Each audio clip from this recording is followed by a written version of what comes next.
Today, Precarious plays The Legend of Zelda Minish Cap. I'm gonna ask you a controversial question. That I think that... What happened? A slug fell down from the ceiling into the water, the poor baby! That was meant for my knife! Well, who knows? Maybe it's a slug that can live in the water. It might be better for it. No. You just decided, huh? No, it is consigned to a watery grave. Is there anything on the left? I thought that there was a treasure chest. Well... That away. Yeah, alright, let's go that way. I mean, first, we can do both. Yeah. I know how games. I've played a game or two. Thank you. Whee! Oh, bye. Oh. Bye, little friend. Goodbye. Do we have a little key? We don't have a little key. I think it's really funny that you called it a little key. That's way better than small key. Well, we're in the town of Tiny right now, so.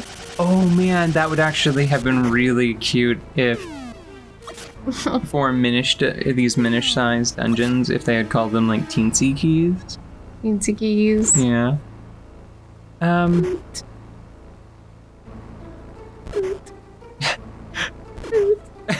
Stop it! No, I will not stop having fun!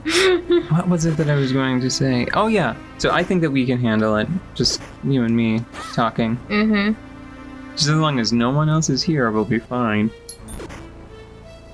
Are you familiar with the Hyrule Warriors character? I think her name is Linkle? Or Linkley? No. Maybe? It's a Lady Link, because there's been a demand for it, especially with the preview video, like the announcement video for Breath of the Wild, when people looked at that version of Link and were like, Link's a girl this time, that's cool. Yeah.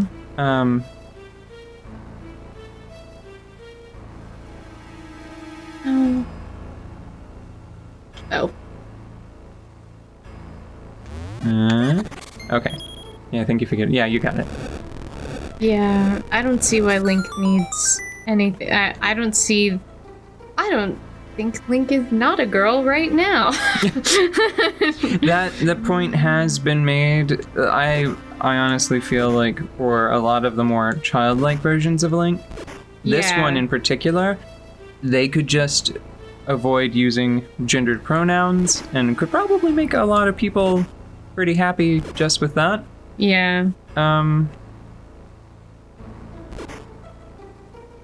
But there's a really sweet story where a programmer dad had a ROM, I think, of Wind Waker, and just changed the pronouns around for his daughter to present Link as a young lady, and his young daughter loved it.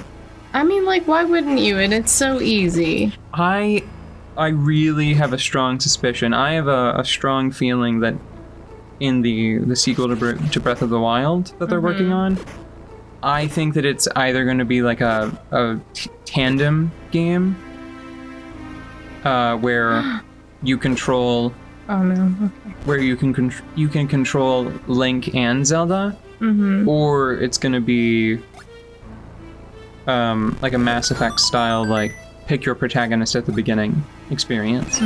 It sounds like a small thing, but I think that that's the reason why they gave her a haircut. Yeah. Well, just so that way they don't have to model her like way too long hair. Yeah. Well, I normally in adventure stories, like, I don't see the point in not swapping pronouns. Like, just making it an option, you know? I think it's more efficient if you charge.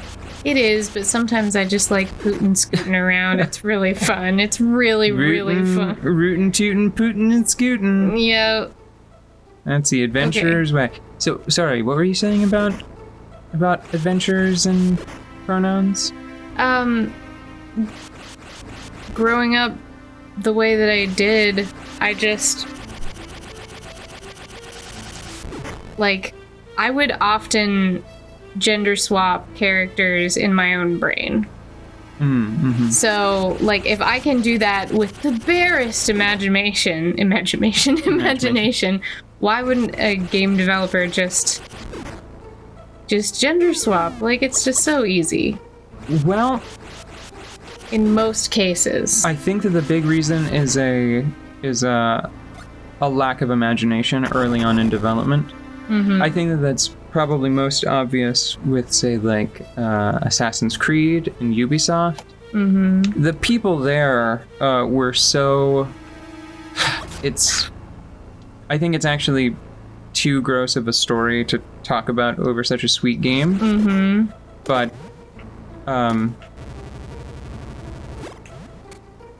long story short, upper management was so convinced that, like, you couldn't have a game that did well if it didn't have a male option. Yeah.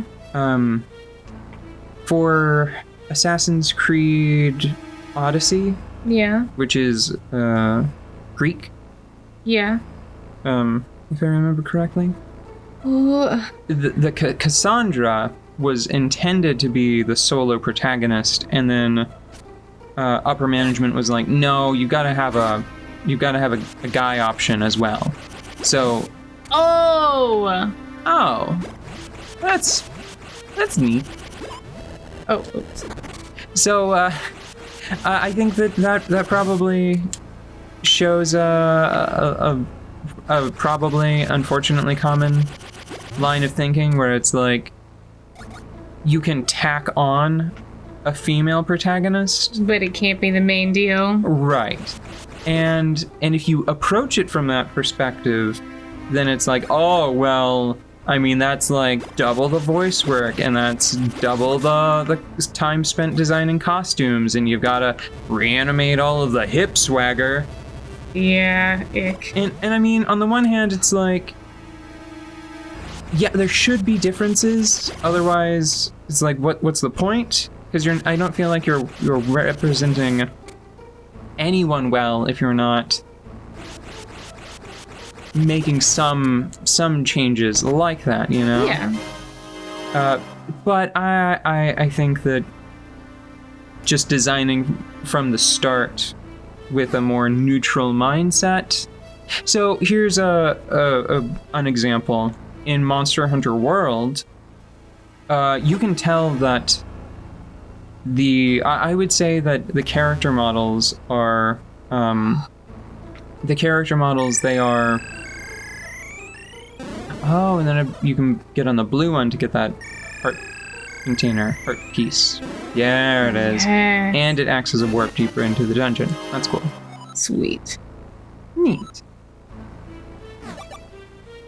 In Monster Hunter, in World specifically, you can tell that the female characters have some characteristics that are typically attributed to more like masculine builds, right? Like they've got like really strong shoulders. They've got really broad shoulders relative to their hips, and they're just really built. Like everybody's basically like mixed martial arts fit. Yeah. You know? Why can't I push this? Sometimes you just can't. You might be able to push the other ones around though. There you go. The dumb reason. Yeah, it's a little frustrating. If they could have done something like put a stake down the center to show that it can't be moved. You might be able to push the one on the bottom left down one, and then the one next to it. No. Can't push any of them. Piece of weight. Huh? No, not quite. About from here? No. No. Maybe this is just a tease. Maybe you can enter this room some other way. I hate it. Sorry. Thanks, I hate it. So, but also on the other side, Monster Hunter, I would say that it has its male characters have some more feminine elements to their build as well. I feel like they kind of like they split the difference, and it cuts a little more towards like that sculpted, heroic, kind of masculine warrior ideal, right? And I think it works really well because you can recycle some animations, and I'm sure that they probably have like they share like materials and like the core elements of some armor. Yeah. But I mean, Monster Hunter also puts a lot of man hours into costumes, like armor designs. Well, I'm just really thankful for Brave. Not Brave. I call it Brave. Dang it. Not Brave. But I know what you're talking about. So. Horizon Zero Dawn. Yeah. Yeah, it's not Brave. She's just called a Brave. She is a Brave, but she's not really a Brave. She's, I forget what the... She's a Spectre. I don't know. I can't remember what it's called, but it's a Spectre. This is her favorite longbow on the Citadel. Yeah. Do you have... Oh, okay. It's boss time now. Okay. Oh my. Let's stop and then we'll start a new one right now. Okay.